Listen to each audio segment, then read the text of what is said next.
أعوذ بالله من الشيطان الرجيم. بسم الله الرحمن الرحيم. ألف لام ميم.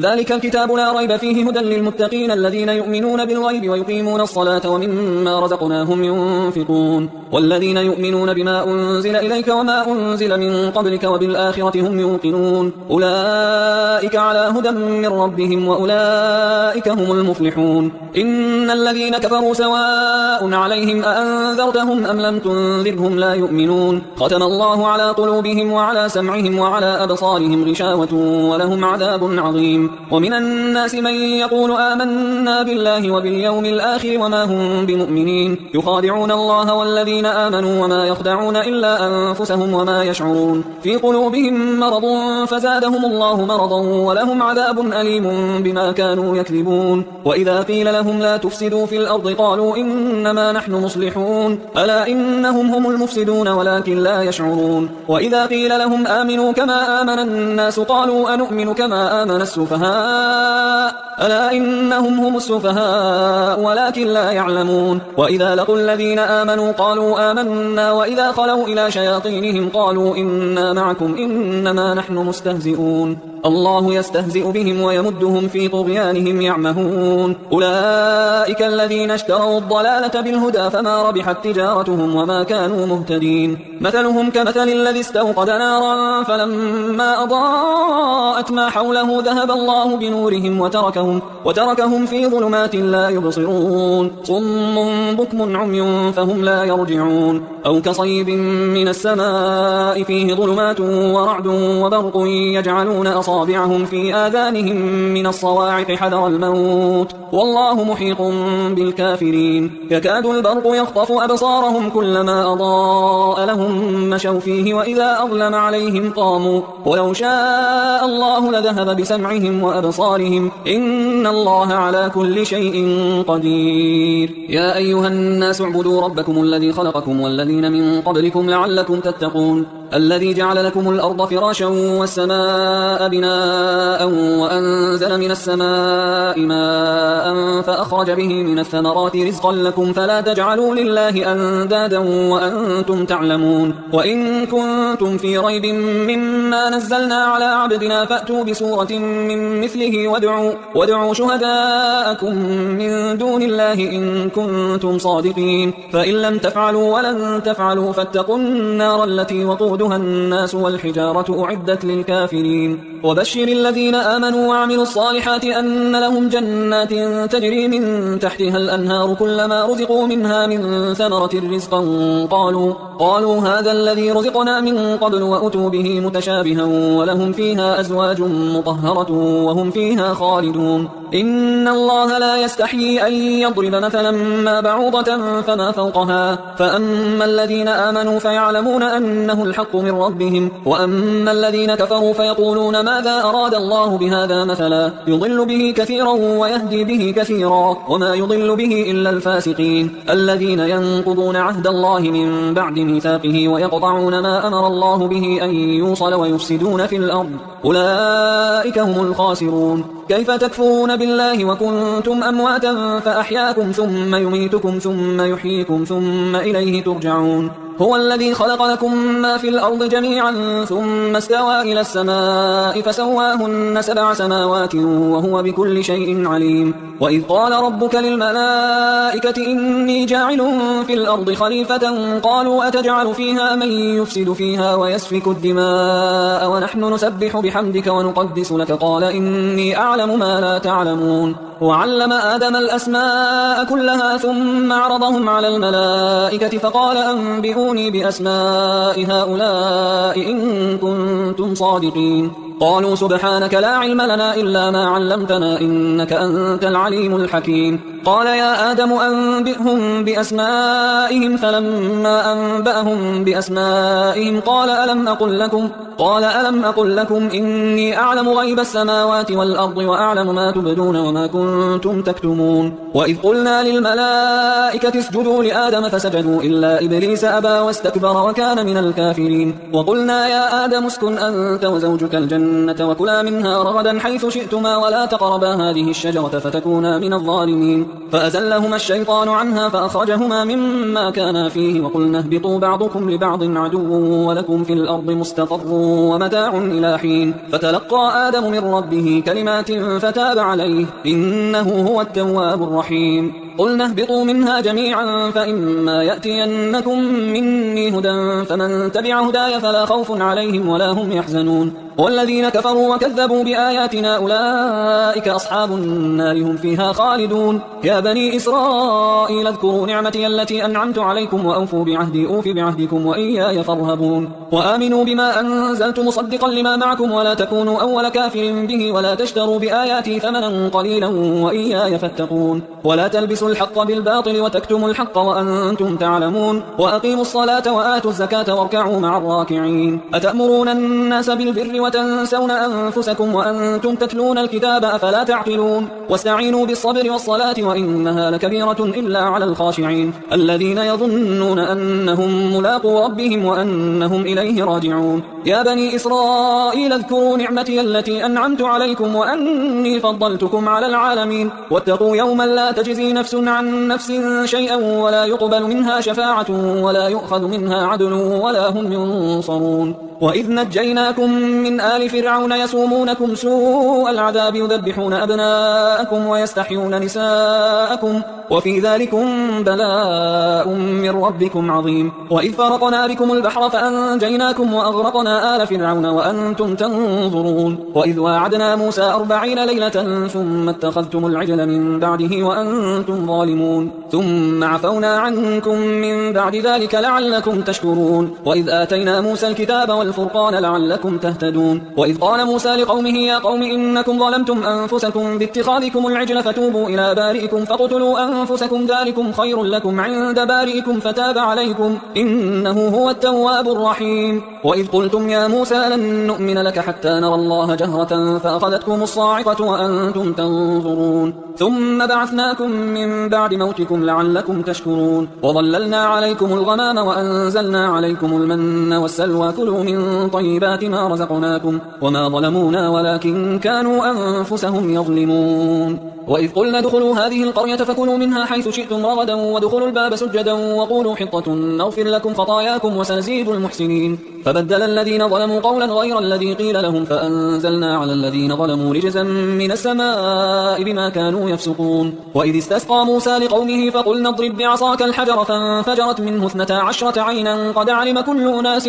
مشربهم كلوا واشربوا من رزق الله ولا تعثوا في الأرض مفسدين وإذ قلتم يا موسى لن نصبر على طعام واحد فادع لنا ربك يخرج لنا مما تنبت الأرض من بقلها وقثائها وفومها وعدسها وبصلها قال أتستبدلون الذي هو أدنى بالذي هو خير اهبطوا مصرا فإن لكم ما سألتم وضربت عليهم الذلة والمسكنة وباءوا بغضب من الله ذلك بأنهم كانوا يكفرون بآيات الله ويقتلون النبيين بغير الحق ذلك بما عصوا وكانوا يعتدون إن الذين آمنوا والذين هادوا والنصارى والصابئين من آمن بالله واليوم الآخر وعمل صالحا فلهم أجرهم عند ربهم ولا خوف عليهم ولا هم يحزنون وإذ أخذنا ميثاقكم ورفعنا فوقكم الطور خذوا ما آتيناكم بقوة واذكروا ما فيه لعلكم تتقون ثم توليتم من بعد ذلك فلولا فضل الله عليكم ورحمته لكنتم من الخاسرين ولقد علمتم الذين اعتدوا منكم في السبت فقلنا لهم كونوا قردة خاسئين فجعلناها نكالا لما بين يديها وما خلفها وموعظة للمتقين وإذ قال موسى لقومه إن الله يأمركم أن تذبحوا بقرة قالوا أتتخذنا هزوا قال أعوذ بالله أن أكون من الجاهلين قالوا ادع لنا ربك يبين لنا ما هي قال إنه يقول إنها بقرة لا فارض ولا بكر عوان بين ذلك فافعلوا ما تؤمرون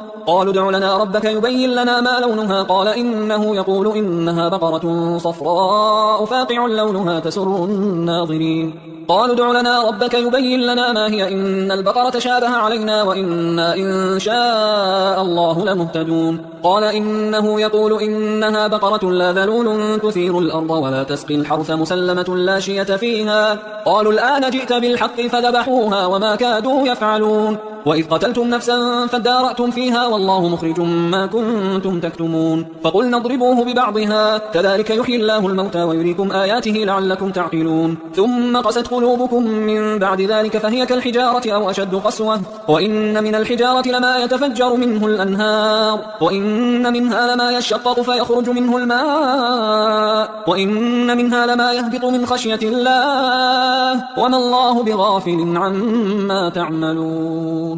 أفتطمعون أن يؤمنوا لكم وقد كان فريق منهم يسمعون كلام الله ثم يحرفونه من بعد ما عقلوه وهم يعلمون وإذا لقوا الذين آمنوا قالوا آمنا وإذا خلا بعضهم إلى بعض قالوا أتحدثونهم بما فتح الله عليكم ليحاجوكم به عند ربكم أفلا تعقلون أولا يعلمون أن الله يعلم ما يسرون وما يعلنون ومنهم أميون لا يعلمون الكتاب إلا أماني وإنهم إلا يظنون فويل للذين يكتبون الكتاب بأيديهم ثم يقولون هذا من عند الله ليشتروا به ثمنا قليلا فويل لهم مما كتبت أيديهم وويل لهم مما يكسبون وقالوا لن تمسنا النار إلا أياما معدودة قل أتخذتم عند الله عهدا فلن يخلف الله عهده أم تقولون على الله ما لا تعلمون بلى من كسب سيئة وأحاطت به خطيئته فأولئك أصحاب النار هم فيها خالدون والذين آمنوا وعملوا الصالحات أولئك أصحاب الجنة هم فيها خالدون وإذ أخذنا ميثاق بني إسرائيل لا تعبدون إلا الله وبالوالدين إحسانا وذي القربى واليتامى والمساكين وقولوا للناس حسنا وأقيموا الصلاة وآتوا الزكاة ثم توليتم إلا قليلا منكم وأنتم معرضون وإذ أخذنا ميثاقكم لا تسفكون دماءكم ولا تخرجون أنفسكم من دياركم ثم أقررتم وأنتم تشهدون ثم أنتم هؤلاء تقتلون أنفسكم وتخرجون فريقا منكم من ديارهم تظاهرون عليهم بالإثم والعدوان وإن يأتوكم أسارى تفادوهم وهو محرم عليكم إخراجهم أفتؤمنون ببعض الكتاب وتكفرون ببعض فما جزاء من يفعل ذلك منكم إلا خزي في الحياة الدنيا ويوم القيامة يردون إلى أشد العذاب وما الله بغافل عما تعملون أولئك الذين اشتروا الحياة الدنيا بالآخرة فلا يخفف عنهم العذاب ولا هم ينصرون ولقد آتينا موسى الكتاب وقفينا من بعده بالرسل وآتينا عيسى بن مريم البينات وأيدناه بروح القدس أفكلما جاءكم رسول بما لا تهوى أنفسكم استكبرتم ففريقا كذبتم وفريقا تقتلون وقالوا قلوبنا غلف بل لعنهم الله بكفرهم فقليلا ما يؤمنون ولما جاءهم كتاب من عند الله مصدق لما معهم وكانوا من قبل يستفتحون على الذين كفروا فلما جاءهم ما عرفوا كفروا به فلعنة الله على الكافرين بئس ما اشتروا به أنفسهم أن يكفروا بما أنزل الله بغيا أن ينزل الله من فضله على من يشاء من عباده فباءوا بغضب على غضب وللكافرين عذاب مهين وإذا قيل لهم آمنوا بما أنزل الله قالوا نؤمن بما أنزل علينا ويكفرون بما وراءه وهو الحق مصدقا لما معهم قل فلم تقتلون أنبياء الله من قبل إن كنتم مؤمنين ولقد جاءكم موسى بالبينات ثم اتخذتم العجل من بعده وأنتم ظالمون وإذ أخذنا ميثاقكم ورفعنا فوقكم الطور خذوا ما آتيناكم بقوة واسمعوا قالوا سمعنا وعصينا وأشربوا في قلوبهم العجل بكفرهم قل بئس ما يأمركم به إيمانكم إن كنتم مؤمنين قل إن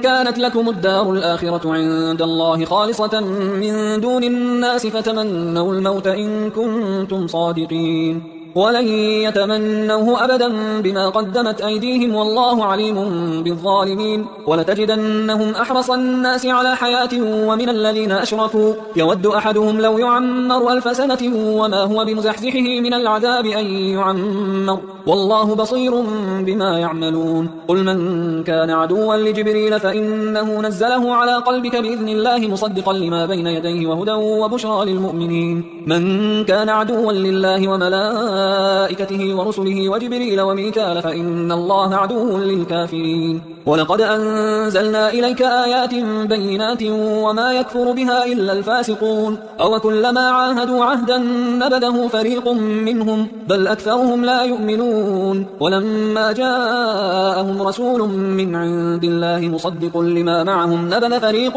من الذين أوتوا الكتاب كتاب الله وراء ظهورهم كأنهم لا يعلمون واتبعوا ما تتلو الشياطين على ملك سليمان وما كفر سليمان ولكن الشياطين كفروا يعلمون الناس السحر وما أنزل على الملكين ببابل هاروت وماروت وما يعلمان من أحد حتى يقولا إنما نحن فتنة فلا تكفر فيتعلمون منهما ما يفرقون به بين المرء وزوجه وما هم بضارين به من أحد إلا بإذن الله ويتعلمون ما يضرهم ولا ينفعهم ولقد علموا لمن اشتراه ما له في الآخرة من خلاق ولبئس ما شروا به أنفسهم لو كانوا يعلمون ولو أنهم آمنوا واتقوا لمثوبة من عند الله خير لو كانوا يعلمون يا أيها الذين آمنوا لا تقولوا راعنا وقولوا انظرنا واسمعوا وللكافرين عذاب أليم ما يود الذين كفروا من أهل الكتاب ولا المشركين أن ينزل عليكم من خير من ربكم والله يختص برحمته من يشاء والله ذو الفضل العظيم ما ننسخ من آية أو ننسها نأتي بخير منها أو مثلها ألم تعلم أن الله على كل شيء قدير ألم تعلم أن الله له ملك السماوات والأرض وما لكم من دون الله من ولي ولا نصير أم تريدون أن تسألوا رسولكم كما سئل موسى من قبل ومن يتبدل الكفر بالإيمان فقد ضل سواء السبيل ود كثير من أهل الكتاب لو يردونكم من بعد إيمانكم كفارا حسدا من عند أنفسهم من بعد ما تبين لهم الحق فاعفوا واصفحوا حتى يأتي الله بأمره إن الله على كل شيء قدير وأقيموا الصلاة وآتوا الزكاة وما تقدموا لأنفسكم من خير تجدوه عند الله إن الله بما تعملون بصير وقالوا لن يدخل الجنة إلا من كان هودا أو نصارى تلك أمانيهم قل هاتوا برهانكم إن كنتم صادقين بلى من أسلم وجهه لله وهو محسن فله أجره عند ربه ولا خوف عليهم ولا هم يحزنون وقالت اليهود ليست النصارى على شيء وقالت النصارى ليست اليهود على شيء وهم يتلون الكتاب كذلك قال الذين لا يعلمون مثل قولهم فالله يحكم بينهم يوم القيامة فيما كانوا فيه يختلفون ومن أظلم ممن منع مساجد الله أن يذكر فيها اسمه وسعى في خرابها أولئك ما كان لهم أن يدخلوها إلا خائفين لهم في الدنيا خزي ولهم في الآخرة عذاب عظيم ولله المشرق والمغرب فأينما تولوا فثم وجه الله إن الله واسع عليم وقالوا اتخذ الله ولدا سبحانه بل له ما في السماوات والأرض كل له قانتون بديع السماوات والأرض وإذا قضى أمرا فإنما يقول له كن فيكون وقال الذين لا يعلمون لولا يكلمنا الله أو تأتينا آية كذلك قال الذين من قبلهم مثل قولهم تشابهت قلوبهم قد بينا الآيات لقوم يوقنون إنا أرسلناك بالحق بشيرا ونذيرا ولا تسأل عن أصحاب الجحيم ولن ترضى عنك اليهود ولا النصارى حتى تتبع ملتهم قل إن هدى الله هو الهدى ولئن اتبعت أهواءهم بعد الذي جاءك من العلم ما لك من الله من ولي ولا نصير الذين آتيناهم الكتاب يتلونه حق تلاوته أولئك يؤمنون به ومن يكفر به فأولئك هم الخاسرون يا بني إسرائيل اذكروا نعمتي التي أنعمت عليكم وأني فضلتكم على العالمين واتقوا يوما لا تجزي نفس عن نفس شيئا ولا يقبل منها عدل ولا تنفعها شفاعة ولا هم ينصرون وإذ ابتلى إبراهيم ربه بكلمات فأتمهن قال إني جاعلك للناس إماما قال ومن ذريتي قال لا ينال عهد الظالمين وإذ جعلنا البيت مثابة للناس وأمنا واتخذوا من مقام إبراهيم مصلى وعهدنا إلى إبراهيم وإسماعيل أن طهرا بيتي للطائفين والعاكفين والركع السجود وإذ قال إبراهيم رب اجعل هذا بلدا آمنا وارزق أهله من الثمرات من آمن منهم بالله واليوم الآخر. قال ومن كفر فأمتعه قليلا ثم أضطره إلى عذاب النار وبئس المصير. وإذ يرفع إبراهيم القواعد من البيت وإسماعيل ربنا تقبل منا إنك أنت السميع العليم. ربنا وجعلنا مسلمين لك ومن ذريتنا أمة مسلمة لك وأرنا مناسكنا وتب علينا إنك أنت التواب الرحيم. ربنا وبعث فيهم رسولا منهم يتلو عليهم آياتك ويعلمهم الكتاب والحكمة ويزكيهم إنك أنت العزيز الحكيم. ومن يرغب عن ملة إبراهيم إلا من سفه نفسه ولقد اصطفيناه في الدنيا وإنه في الآخرة لمن الصالحين. إذ قال له ربه أسلم قال أسلمت لرب العالمين. ووصى بها إبراهيم بنيه ويعقوب يا بني إن الله اصطفى لكم الدين فلا تموتن إلا وأنتم مسلمون. أم كنتم شهداء إذ حضر يعقوب الموت إذ قال لبنيه ما تعبدون من بعده قالوا نعبد إلهك وإله آبائك إبراهيم وإسماعيل وإسحاق إلها واحدا ونحن له مسلمون. تلك أمة قد خلت لها ما كسبت ولكم ما كسبتم ولا تسألون عما كانوا يعملون. وقالوا كونوا هودا أو نصارى تهتدوا قل بل ملة إبراهيم حنيفا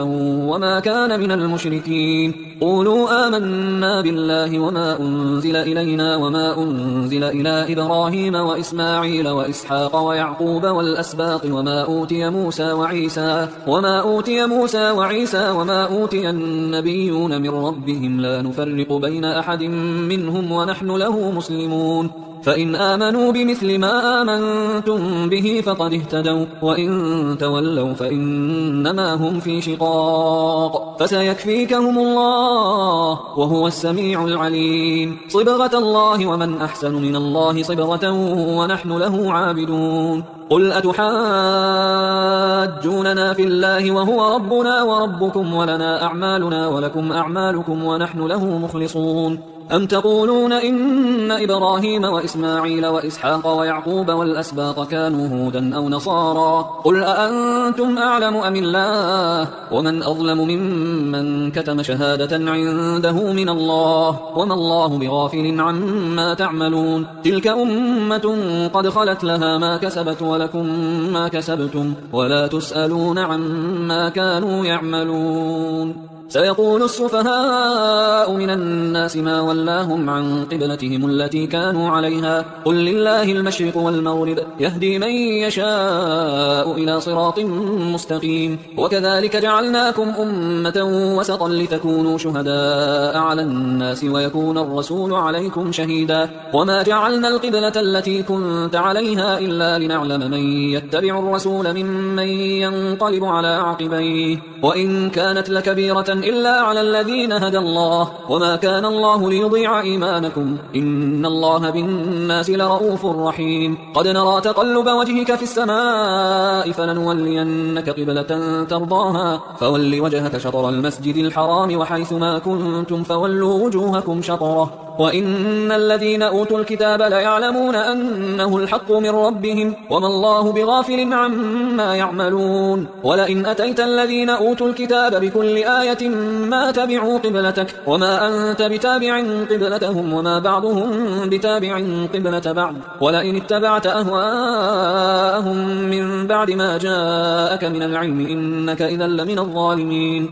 الذين آتيناهم الكتاب يعرفونه كما يعرفون أبناءهم وإن فريقا منهم ليكتمون الحق وهم يعلمون. الحق من ربك فلا تكونن من الممترين. ولكل وجهة هو موليها فاستبقوا الخيرات أينما تكونوا يأتي بكم الله جميعا إن الله على كل شيء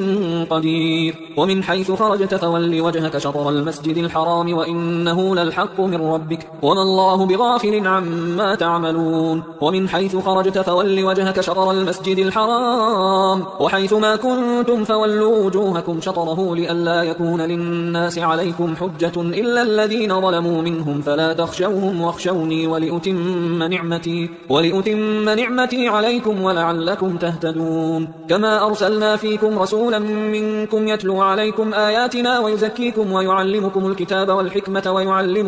ويعلمكم ما لم تكونوا تعلمون فاذكروني أذكركم واشكروا لي ولا تكفرون يا أيها الذين آمنوا استعينوا بالصبر والصلاة إن الله مع الصابرين ولا تقولوا لمن يقتل في سبيل الله أموات بل أحياء ولكن لا تشعرون ولنبلونكم بشيء من الخوف والجوع ونقص من الأموال والأنفس والثمرات وبشر الصابرين الذين إذا أصابتهم مصيبة قالوا إنا لله وإنا إليه راجعون أولئك عليهم صلوات من ربهم ورحمة وأولئك هم المهتدون إن الصفا والمروة من شعائر الله فمن حج البيت أو اعتمر فلا جناح عليه أن يطوف بهما ومن تطوع خيرا فإن الله شاكر عليم إن الذين يكتمون ما أنزلنا من البينات والهدى من بعد ما بيناه للناس في الكتاب أولئك يلعنهم الله ويلعنهم اللاعنون إلا الذين تابوا وأصلحوا وبينوا فأولئك أتوب عليهم وأنا التواب الرحيم إن الذين كفروا وماتوا وهم كفار أولئك عليهم لعنة الله والملائكة والناس أجمعين خالدين فيها لا يخفف عنهم العذاب ولا هم ينظرون وإلهكم إله واحد لا إله إلا هو الرحمن الرحيم إن في خلق السماوات والأرض واختلاف الليل والنهار والفلك التي تجري في البحر بما ينفع الناس وما أنزل الله من السماء من ماء فأحيا به الأرض بعد موتها وبث فيها من كل دابة وتصريف الرياح والسحاب المسخر بين السماء والأرض لآيات لقوم يعقلون ومن الناس من يتخذ من دون الله أندادا يحبونهم كحب الله والذين آمنوا أشد حبا لله ولو يرى الذين ظلموا إذ يرون العذاب أن القوة لله جميعا وأن الله شديد العذاب إذ تبرأ الذين اتبعوا من الذين اتبعوا ورأوا العذاب وتقطعت بهم الأسباب وقال الذين اتبعوا لو أن لنا كرة فنتبرأ منهم كما تبرأوا منا كذلك يريهم الله أعمالهم حسرات عليهم وما هم بخارجين من النار يا أيها الناس كلوا مما في الأرض حلالا طيبا ولا تتبعوا خطوات الشيطان إنه لكم عدو مبين إنما يأمركم بالسوء والفحشاء وأن تقولوا على الله ما لا تعلمون وإذا قيل لهم اتبعوا ما أنزل الله قالوا بل نتبع ما ألفينا عليه آباءنا أولو كان آباؤهم لا يعقلون شيئا ولا يهتدون ومثل الذين كفروا كمثل الذي ينعق بما لا يسمع إلا دعاء ونداء صم بكم عمي فهم لا يعقلون يا أيها الذين آمنوا كلوا من طيبات ما رزقناكم واشكروا لله إن كنتم إياه تعبدون إنما حرم عليكم الميتة والدم ولحم الخنزير وما أهل به لغير الله فمن اضطر غير باغ ولا عاد فلا إثم عليه إن الله غفور رحيم إن الذين يكتمون ما أنزل الله من الكتاب ويشترون به ثمنا قليلا أولئك ما يأكلون في بطونهم إلا النار ولا يكلمهم الله يوم القيامة ولا يزكيهم ولهم عذاب أليم أولئك الذين اشتروا الضلالة بالهدى والعذاب بالمغفرة فما أصبرهم على النار ذلك بأن الله نزل الكتاب بالحق وإن الذين اختلفوا في الكتاب لفي شقاق بعيد ليس البر أن تولوا وجوهكم قبل المشرق والمغرب ولكن البر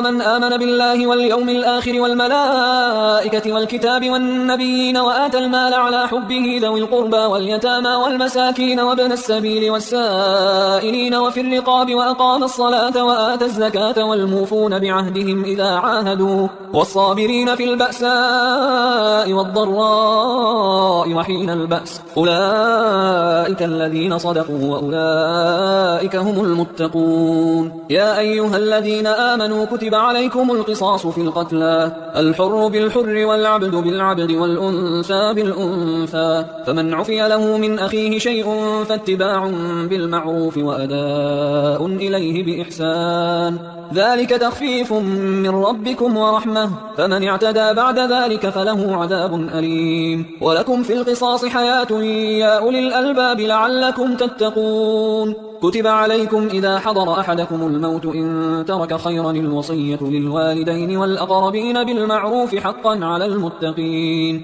فمن بدله بعدما سمعه فإنما إثمه على الذين يبدلونه إن الله سميع عليم. فمن خاف من موص جنفا أو إثما فأصلح بينهم فلا إثم عليه إن الله غفور رحيم. يا أيها الذين آمنوا كتب عليكم الصيام كما كتب على الذين من قبلكم لعلكم تتقون أياما معدودات فمن كان منكم مريضا أو على سفر فعدة من أيام أخر وعلى الذين يطيقونه فدية طعام مسكين فمن تطوع خيرا فهو خير له وأن تصوموا خير لكم إن كنتم تعلمون. شهر رمضان الذي أنزل فيه القرآن هدى للناس وبينات من الهدى والفرقان فمن شهد منكم الشهر فليصم ومن كان مريضا أو على سفر فعدة من أيام أخر يريد الله بكم اليسر ولا يريد بكم العسر ولتكملوا العدة ولتكبروا الله على ما هداكم ولعلكم تشكرون. وإذا سألك عبادي عني فإني قريب أجيب دعوة الداعي إذا دعان فليستجيبوا لي وليؤمنوا بي لعلهم يرشدون. أحل لكم ليلة الصيام الرفث إلى نسائكم هن لباس لكم وأنتم لباس لهن علم الله أنكم كنتم تختانون أنفسكم فتاب عليكم وعفى عنكم فالآن باشروهن وابتغوا ما كتب الله لكم وكلوا واشربوا حتى يتبين لكم الخيط الأبيض من الخيط الأسود من الفجر ثم أتموا الصيام إلى الليل ولا تباشروهن وأنتم عاكفون في المساجد تلك حدود الله فلا تقربوها كذلك يبين الله آياته للناس لعلهم يتقون. ولا تأكلوا أموالكم بينكم بالباطل وتدلوا بها إلى الحكام لتأكلوا فريقا من أموال الناس بالإثم وأنتم تعلمون. يسألونك عن الأهلة قل هي مواقيت للناس والحج وليس البر بأن تأتوا البيوت من ظهورها ولكن البر من اتقى وأتوا البيوت من أبوابها واتقوا الله لعلكم تفلحون. وقاتلوا في سبيل الله الذين يقاتلونكم ولا تعتدوا إن الله لا يحب المعتدين. وقتلوهم حيث ثقفتموهم وأخرجوهم من حيث أخرجوكم والفتنة أشد من القتل ولا تقاتلوهم عند المسجد الحرام حتى يقاتلوكم فيه فإن قاتلوكم فاقتلوهم كذلك جزاء الكافرين فإن انتهوا فإن الله غفور رحيم. وقاتلوهم حتى لا تكون فتنة ويكون الدين لله فإن انتهوا فلا عدوان إلا على الظالمين. الشهر الحرام بالشهر الحرام والحرمات قصاص فمن اعتدى عليكم فاعتدوا عليه بمثل ما اعتدى عليكم واتقوا الله واعلموا أن الله مع المتقين. وأنفقوا في سبيل الله ولا تلقوا بأيديكم إلى التهلكة وأحسنوا إن الله يحب المحسنين. وأتموا الحج والعمرة لله فإن أحصرتم فما استيسر من الهدي ولا تحلقوا رؤوسكم حتى يبلغ الهدي محله فمن كان منكم مريضا أو به أذى من رأسه ففدية من صيام أو صدقة أو نسك فإذا أمنتم فمن تمتع بالعمرة إلى الحج فما استيسر من الهدي فمن لم يجد فصيام 3 أيام في الحج و7 إذا رجعتم تلك 10 كاملة ذلك لمن لم يكن أهله حاضر المسجد الحرام واتقوا الله واعلموا أن الله شديد العقاب. الحج أشهر معلومات فمن فرض فيهن الحج فلا رفث ولا فسوق ولا جدال في الحج وما تفعلوا من خير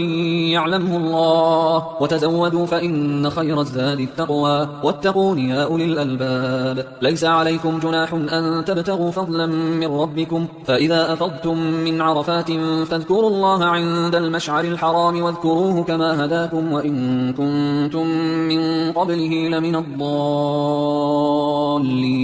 ثم أفيضوا من حيث أفاض الناس واستغفروا الله إن الله غفور رحيم. فإذا قضيتم مناسككم فاذكروا الله كذكركم آباءكم أو أشد ذكرا. فمن الناس من يقول ربنا آتنا في الدنيا وما له في الآخرة من خلاق، ومنهم من يقول ربنا آتنا في الدنيا حسنة وفي الآخرة حسنة وقنا عذاب النار. أولئك لهم نصيب مما كسبوا والله سريع الحساب. واذكروا الله في أيام معدودات، فمن تعجل في يومين فلا إثم عليه ومن تأخر فلا إثم عليه لمن اتقى. واتقوا الله واعلموا أنكم إليه تحشرون. ومن الناس من يعجبك قوله في الحياة الدنيا ويشهد الله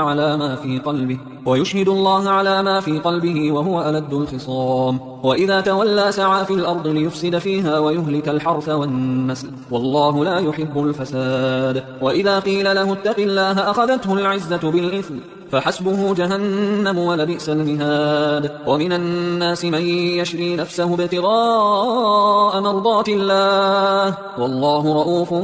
بالعباد. يا أيها الذين آمنوا ادخلوا في السلم كافة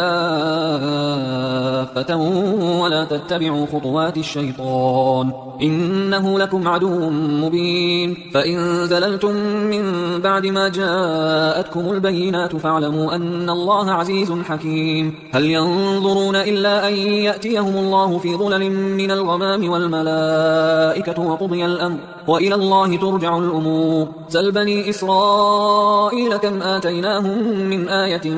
بينة ومن يبدل نعمة الله من بعد ما جاءته فإن الله شديد العقاب. زين للذين كفروا الحياة الدنيا ويسخرون من الذين آمنوا والذين اتقوا فوقهم يوم القيامة والله يرزق من يشاء بغير حساب. كان الناس أمة واحدة فبعث الله النبيين مبشرين ومنذرين وأنزل معهم الكتاب بالحق ليحكم بين الناس فيما اختلفوا فيه وما اختلف فيه إلا الذين أوتوه من بعد ما جاءتهم البينات بغيا بينهم فهدى الله الذين آمنوا لما اختلفوا فيه من الحق بإذنه والله يهدي من يشاء إلى صراط مستقيم. أم حسبتم أن تدخلوا الجنة ولما يأتكم مثل الذين خلوا من قبلكم مستهم البأساء والضراء وزلزلوا حتى يقول الرسول والذين آمنوا معه متى نصر الله ألا إن نصر الله قريب. يسألونك ماذا ينفقون قل ما أنفقتم من خير فللوالدين والأقربين واليتامى والمساكين وابن السبيل وما تفعلوا من خير فإن الله به عليم. كتب عليكم القتال وهو كره لكم وعسى أن تكرهوا شيئا وهو خير لكم وعسى أن تحبوا شيئا وهو شر لكم والله يعلم وأنتم لا تعلمون. يسألونك عن الشهر الحرام قتال فيه قل قتال فيه كبير وصد عن سبيل الله وكفر به والمسجد الحرام وإخراج أهله منه أكبر عند الله والفتنة أكبر من القتل ولا يزالون يقاتلونكم حتى يردوكم عن دينكم إن استطاعوا ومن يرتد منكم عن دينه فيمت وهو كافر فأولئك حبطت أعمالهم في الدنيا والآخرة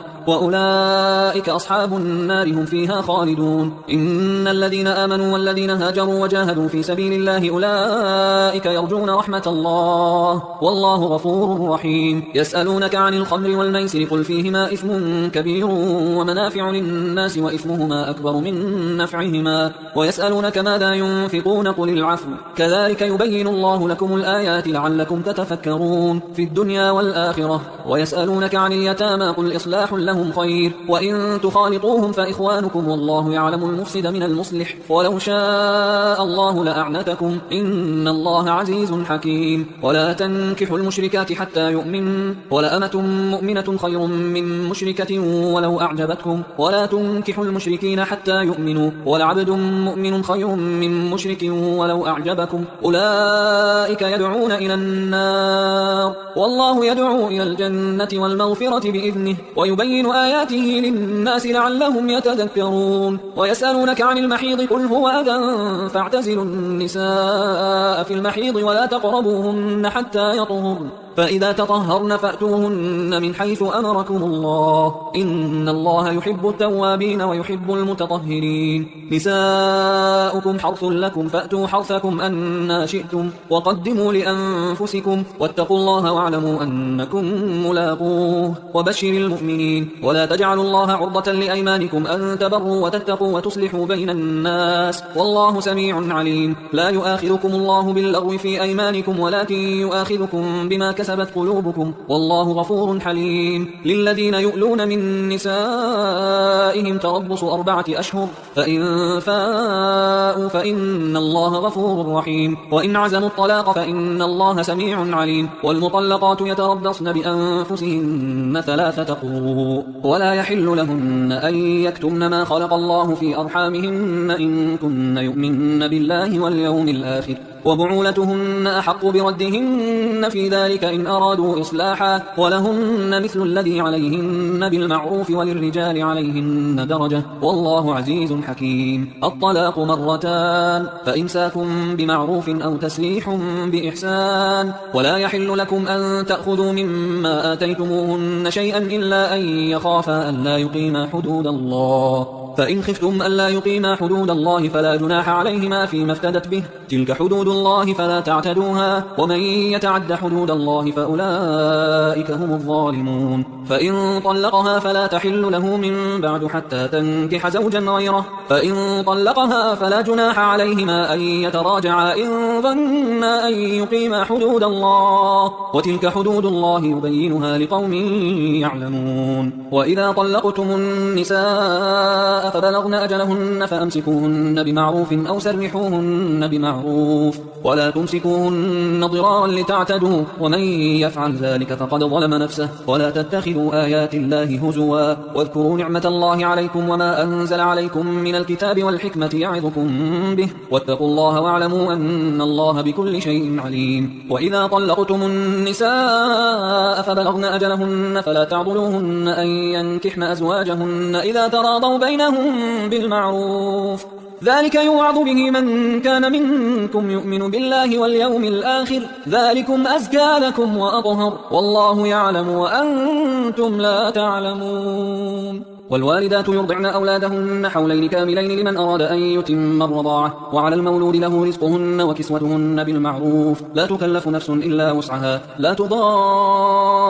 والدة بولدها ولا مولود له بولده، وعلى الوارث مثل ذلك، فإن أرادا فصالا عن تراض منهما وتشاور فلا جناح عليهما. وإن أردتم أن تسترضعوا أولادكم فلا جناح عليكم إذا سلمتم ما آتيتم بالمعروف، واتقوا الله واعلموا أن الله بما تعملون بصير. والذين يتوفون منكم ويذرون أزواجا يتربصن بأنفسهن 4 أشهر و10، فإذا بلغن أجلهن فلا جناح عليكم فيما فعلن في أنفسهن بالمعروف، والله بما تعملون خبير. ولا جناح عليكم فيما عرضتم به من خطبة النساء أو أكننتم في أنفسكم، علم الله أنكم ستذكرونهن ولكن لا تواعدوهن سرا إلا أن تقولوا قولا معروفا. ولا تعزموا عقدة النكاح حتى يبلغ الكتاب أجله، واعلموا أن الله يعلم ما في أنفسكم فاحذروه، واعلموا أن الله غفور حليم. لا جناح عليكم إن طلقتم النساء ما لم تمسوهن أو تفرضوا فافرضوا لهن فريضة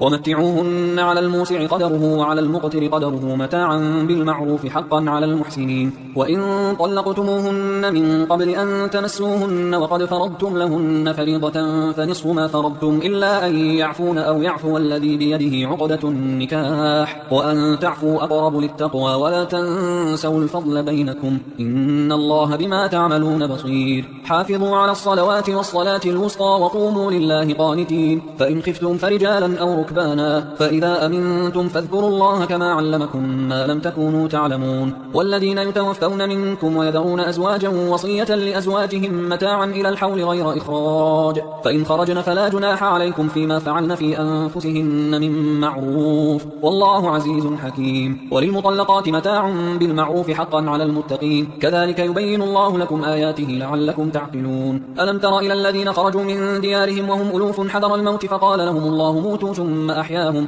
إن الله لذو فضل على الناس ولكن أكثر الناس لا يشكرون. وقاتلوا في سبيل الله واعلموا أن الله سميع عليم. من ذا الذي يقرض الله قرضا حسنا فيضاعفه له أضعافا كثيرة والله يقبض ويبسط وإليه ترجعون. ألم تر إلى الملأ من بني إسرائيل من بعد موسى إذ قالوا لنبي له مبعث لنا ملكا نقاتل في سبيل الله قال هل عسيتم إن كتب عليكم القتال ألا تقاتلوا قالوا وما لنا ألا نقاتل في سبيل الله وقد أخرجنا من ديارنا وأبنائنا فلما كتب عليهم القتال تولوا إلا قليلا منهم والله عليم بالظالمين. وقال لهم نبيهم إن الله قد بعث لكم طالوت ملكا قالوا أنى يكون له الملك علينا ونحن أحق بالملك منه ولم يؤت سعة من المال قال إن الله اصطفاه عليكم وزاده بسطة في العلم والجسم والله يؤتي ملكه من يشاء والله واسع عليم. وقال لهم نبيهم إن آية ملكه أن يأتيكم التابوت فيه سكينة من ربكم وبقية مما ترك آل موسى وآل هارون تحمله الملائكة إن في ذلك لآية لكم إن كنتم مؤمنين. فلما فصل طالوت بالجنود قال إن الله مبتليكم بنهر فمن شرب منه فليس مني ومن لم يطعمه فإنه مني إلا من اغترف غرفة بيده فشربوا منه إلا قليلا منهم فلما جاوزه هو والذين آمنوا معه قالوا لا طاقة لنا اليوم بجالوت وجنوده قال الذين يظنون أنهم ملاقوا الله كم من فئة قليلة غلبت فئة كثيرة بإذن الله والله مع الصابرين. ولما برزوا لجالوت وجنوده قالوا ربنا أفرغ علينا صبرا وثبت أقدامنا وانصرنا على القوم الكافرين فهزموهم بإذن الله. وقتل داود جالوت وآتاه الله الملك والحكمة وعلمه مما يشاء ولولا دفع الله الناس بعضهم ببعض لفسدت الأرض ولكن الله ذو فضل على العالمين. تلك آيات الله نتلوها عليك بالحق وإنك لمن المرسلين. تلك الرسل فضلنا بعضهم على بعض منهم من كلم الله ورفع بعضهم درجات وآتينا عيسى بن مريم البينات وأيدناه بروح القدس ولو شاء الله ما اقتتل الذين من بعدهم من بعد ما جاءتهم البينات ولكن اختلفوا فمنهم من آمن ومنهم من كفر ولو شاء الله ما اقتتلوا ولكن الله يفعل ما يريد. يا أيها الذين آمنوا أنفقوا مما رزقناكم من قبل أن يأتي يوم لا بيع فيه ولا خلة ولا شفاعة والكافرون هم الظالمون. الله لا إله إلا هو الحي القيوم لا تأخذه سنة ولا نوم له ما في السماوات وما في الأرض من ذا الذي يشفع عنده إلا بإذنه يعلم ما بين أيديهم وما خلفهم ولا يحيطون بشيء من علمه إلا بما شاء وسع كرسيه السماوات والأرض ولا يؤوده حفظهما وهو العلي العظيم. لا إكراه في الدين قد تبين الرشد من الغي فمن يكفر بالطاغوت ويؤمن بالله فقد استمسك بالعروة الوثقى لا انفصام لها والله سميع عليم. الله ولي الذين آمنوا يخرجهم من الظلمات إلى النور والذين كفروا أولياؤهم الطاغوت يخرجونهم من النور إلى الظلمات أولئك أصحاب النار هم فيها خالدون. ألم تر إلى الذي حاج إبراهيم في ربه أن آتاه الله الملك إذ قال إبراهيم ربي الذي يحيي ويميت قال أنا أحيي وأميت قال إبراهيم فإن الله يأتي بالشمس من المشرق فأت بها من المغرب فبهت الذي كفر والله لا يهدي القوم الظالمين. أو كالذي مر على قرية وهي خاوية على عروشها قال أنى يحيي هذه الله بعد موتها فأماته الله 100 عام ثم بعثه قال كم لبثت قال لبثت يوما أو بعض يوم. قال بل لبثت 100 عام فانظر إلى طعامك وشرابك لم يتسنه وانظر إلى حمارك ولنجعلك آية للناس وانظر إلى العظام كيف ننشزها ثم نكسوها لحما فلما تبين له قال أعلم أن الله على كل شيء قدير. وإذ قال إبراهيم رب أرني كيف تحيي الموتى قال أولم تؤمن قال بلى ولكن ليطمئن قلبي قال فخذ 4 من الطير فصرهن إليك ثم اجعل على كل جبل منهن جزءا ثم ادعهن يأتينك سعيا واعلم أن الله عزيز حكيم. مثل الذين ينفقون أموالهم في سبيل الله كمثل حبة أنبتت 7 سنابل في كل سنبلة 100 حبة والله يضاعف لمن يشاء والله واسع عليم. الذين ينفقون أموالهم في سبيل الله ثم لا يتبعون ما أنفقوا منا ولا أذى لهم أجرهم عند ربهم ولا خوف عليهم ولا هم يحزنون. قول معروف ومغفرة خير من صدقة يتبعها أذى والله غني حليم. يا أيها الذين آمنوا لا تبطلوا صدقاتكم بالمن والأذى كالذي ينفق ماله رئاء الناس ولا يؤمن بالله واليوم الآخر فمثله كمثل صفوان عليه تراب فأصابه وابل فتركه صلدا لا يقدرون على شيء مما كسبوا والله لا يهدي القوم الكافرين. ومثل الذين ينفقون أموالهم ابتغاء مرضات الله وتثبيتا من أنفسهم كمثل جنة بربوة أصابها وابل فآتت أكلها ضعفين فإن لم يصبها وابل فطل والله بما تعملون بصير. أيود أحدكم أن تكون له جنة من نخيل وأعناب تجري من تحتها الأنهار له فيها من كل الثمرات وأصابه الكبر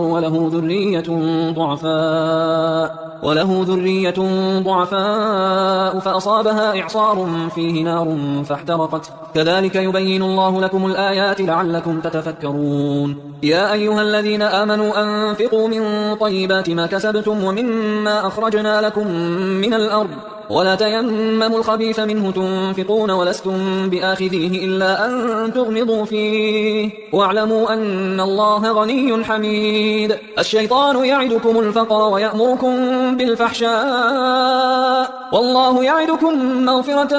منه وفضلا والله واسع عليم. يؤتي الحكمة من يشاء ومن يؤت الحكمة فقد أوتي خيرا كثيرا وما يذكر إلا أولو الألباب.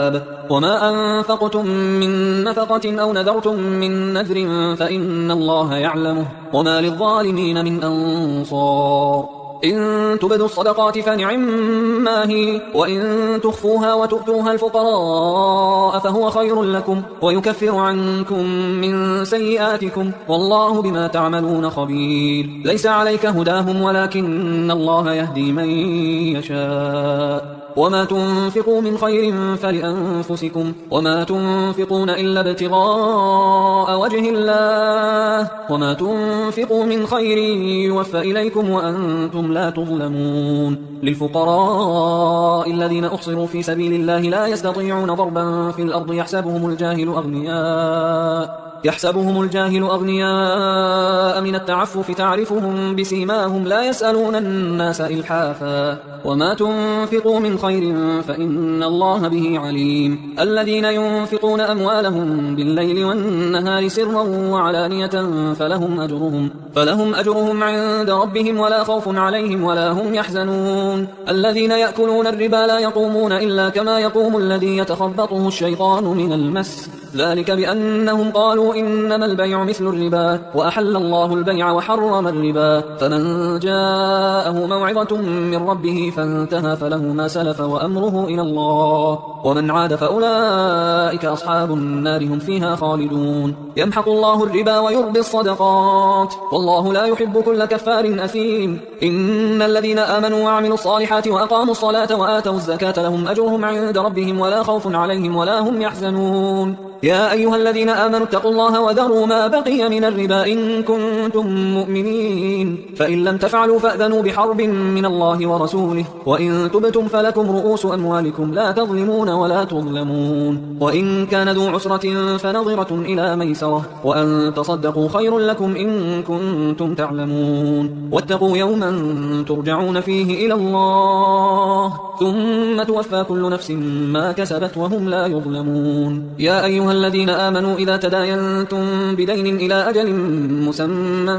فاكتبوه، وليكتب بينكم كاتب بالعدل ولا يأب كاتب أن يكتب كما علمه الله، فليكتب وليملل الذي عليه الحق وليتق الله ربه ولا يبخس منه شيئا، فإن كان الذي عليه الحق سفيها أو ضعيفا أو لا يستطيع أن يمله فليملل وليه بالعدل، واستشهدوا شهيدين من رجالكم، فإن لم يكونا رجلين فرجل وامرأتان ممن ترضون من الشهداء أن تضل إحداهما فتذكر إحداهما الأخرى، ولا يأبى الشهداء إذا ما دعوا، ولا تسأموا أن تكتبوه صغيرا أو كبيرا إلى أجله، ذلكم أقسط عند الله وأقوم للشهادة وأدنى أن لا ترتابوا إلا أن تكون تجارة حاضرة تديرونها بينكم فليس عليكم جناح ألا تكتبوها، وأشهدوا إذا تبايعتم، ولا يضار كاتب ولا شهيد، وإن تفعلوا فإنه فسوق بكم، واتقوا الله ويعلمكم الله والله بكل شيء عليم. وإن كنتم على سفر ولم تجدوا كاتبا فرهان مقبوضة، فإن أمن بعضكم بعضا فليؤدي الذي اؤتمن أمانته وليتق الله ربه ولا تكتموا الشهادة، ومن يكتمها فإنه آثم قلبه والله بما تعملون عليم. لله ما في السماوات وما في الأرض، وإن تبدوا ما في أنفسكم أو تخفوه يحاسبكم به الله فيغفر لمن يشاء ويعذب من يشاء والله على كل شيء